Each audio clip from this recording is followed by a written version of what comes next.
Saudara korban banjir di Desa Ulu Sadang, Kecamatan Lembang, Kabupaten Pindrang, Sulawesi Selatan mendapat bantuan kebutuhan pokok dari pemerintah Kabupaten Pindrang. Melalui Badan Penanggulangan Bencana Daerah (BPBD) Kabupaten Pindrang menyalurkan bantuan seperti tenda, tikar, dan sarung kepada sekitar 17 kepala keluarga yang menjadi korban banjir.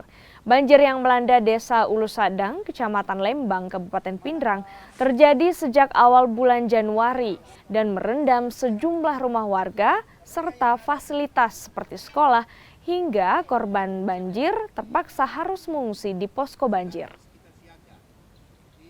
Bantuan yang kami sudah serahkan tadi itu sesuai dengan arahan Bapak Kepala Badan Nasional Penanggulangan Bencana, Bapak Letnan Jenderal TNI Suharyanto, itu difokuskan bagi mereka yang terdampak pada banjir rob, dan abrasi sungai, abrasi pantai maupun angin kencang. Tetapi rupanya setelah kami terdeteksi terjadi lagi kejadian kemarin, dan mau tidak mau itu adalah dampak daripada cuaca ekstrim yang sampai saat ini statusnya belum dicabut oleh Badan Nasional Penanggulangan.